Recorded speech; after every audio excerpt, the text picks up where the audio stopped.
Hi everybody, it's Claire back with another art journal video. This one is a project for Scrap FX design team and I am playing with the Majestic Moth stencil. So I'm first of all using a piece of mixed media cardstock and I am using some Amsterdam acrylics and just adding some stripes of rainbow colours onto my page. I put too much paint out, so whatever I've got left over I'm just using it up on a spare piece of cardstock and in the craft journal as well. These Amsterdam acrylic paints are very bright and vibrant. They make a beautiful rainbow and they are really pretty. So this little bit is just me basically swiping these colours on. You can see I'm just using one of Dina's round brushes. Sorry, that's gone a bit out of focus there. And I'm just adding a stripe of each colour. I'm not particularly worrying about blending them at all. I've also used a turquoise and like a lilac colour, and then of course that's my favourite pink. It has to be, doesn't it? The permanent red violet light.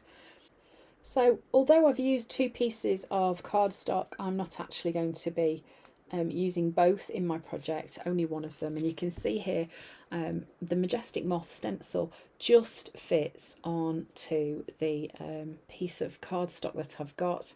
And I'm just using some black gesso, not too much on my blending tool.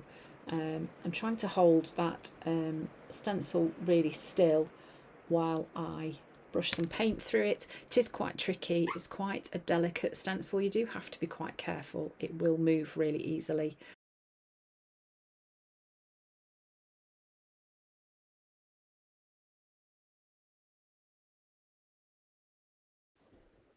This is a great technique for creating quite a striking page, quite a striking tag as well, is to use some bright colours underneath and then stencil over with black, and the contrast that you get is really lovely. You can see my stencil just moved a little bit there. Yeah, it doesn't matter though, I wasn't particularly bothered. So get ready for the reveal. It's quite dramatic, it's quite pretty. Just making sure I've got enough paint covering all the areas where I want it to be. There we go, look at that, it's so pretty. So then I give it a quick dry using my heat tool, and then next it was cutting it out. So I've treated myself to some new scissors. These are some Tim Holtz scissors. They are unbelievably sharp, which makes me think I must have been cutting things out with a pair of scissors that were like a butter knife. So wow, what a difference a sharp pair of scissors makes. So I'm just cutting this out because I only want the moth shape. I don't want the excess pieces of card, but the edge pieces I do hang on to because I can use them in another project. So unfortunately they get added to my collage fodder bits and bobs box. Will be used in my confetti journal, or even on little smaller projects, maybe in my soul snack tag journal as well. Yeah, because these bright colours are just too pretty to throw away. So I'm just really carefully cutting this out, just making sure not to lose any of the details, particularly around the antenna because they are quite delicate.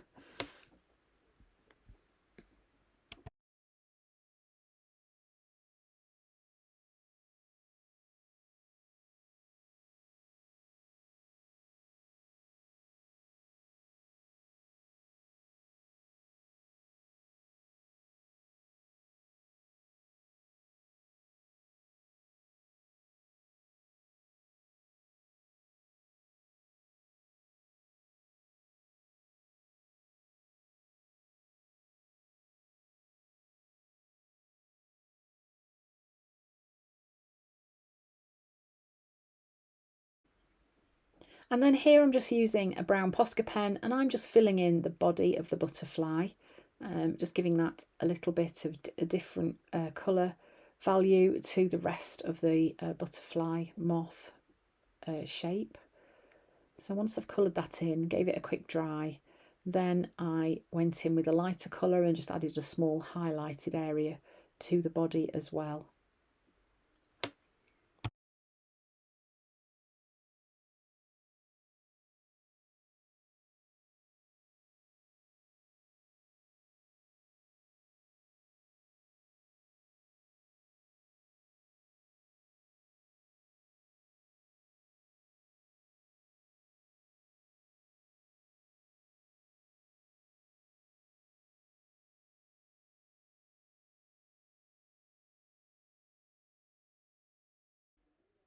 And then here I'm just using a black fine line, I think it's a Uniball black fine pen, and I'm just outlining the body and the antennae. I'm just doing quite sketchy lines, keeping it quite loose, just to bring a little bit more definition to that body shape on the moth as well. And I felt that that kind of worked a bit better. Just adding a little bit of shading down that left hand side too.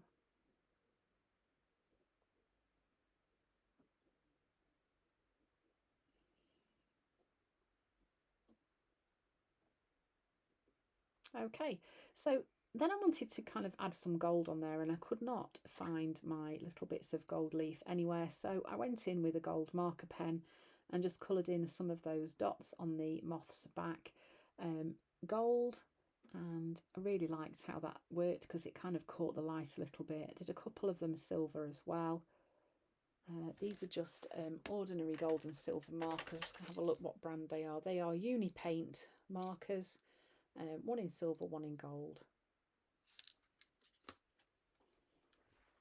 And then I decided I was going to do some heat embossing. So this is the little bit that I feel really lifted this moth from just being pretty and colourful to being a little bit extraordinary. So I'm just lining up the stencil back where it was before, and I'm clipping it in place.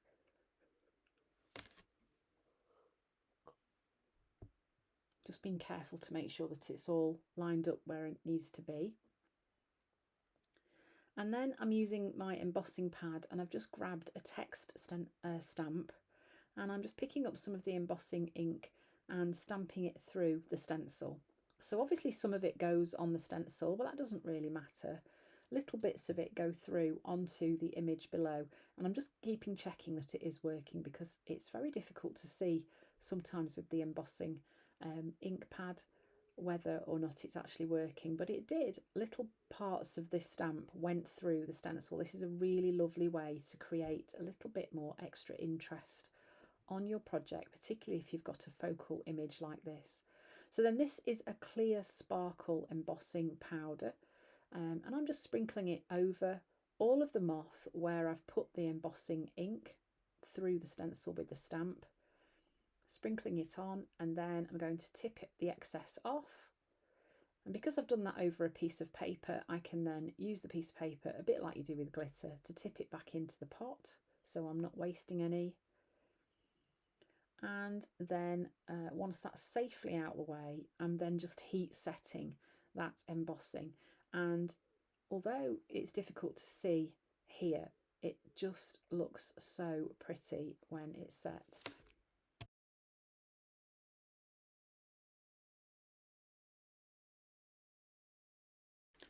So then I'm concentrating on my tag, and because my butterfly is quite busy, I'm going to make the tag quite monochromatic. So I'm sticking with black and white, and I am just using some Scrap FX collage papers on there.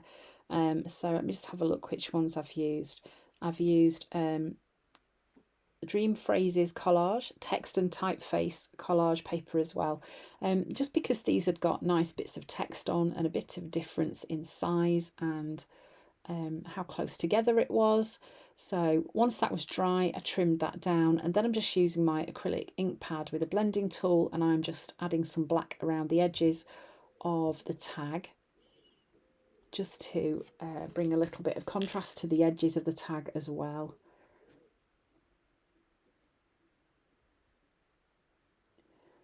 And then you can see how well that works against the background. So then I'm just using my double-sided tape gun. I think I've got quite lazy actually with using glue. I really like using this tape gun. It's so quick and easy. And one thing I've found with it as well is if you don't press on too hard initially, it's repositionable. So if you get it wrong, you can alter it and re-stick it down. As you can see, the first time I stuck it on, I didn't like it, so I popped it off and tried again. So sticking that in place works really nicely against the black and white text on the background. And then I looked for a word from, I've got a little dish here you can see of found words. One's from old calendars that we've had, and ones that appear on cards and things that I like. So I cut them out and I've got them in this dish, and then I just thought those ones would work really nicely. Cut them out and they're going to be stuck in place. And then I've added a bit of ribbon to the top of the tag, and it will get popped into my Scrap FX Craft Junk Journal. If you're interested in buying one of those, I think there's one left in my shop, artjournallove.com. There's also lots of other of my products in there too that are back in stock. And there it is, there's the finished tag. So thanks for watching. I hope you've enjoyed watching this. Maybe you'll give this a try, heat embossing through a stencil. You can create some really, really lovely texture and pattern to your project. So thanks for watching, and I hope to see you again soon.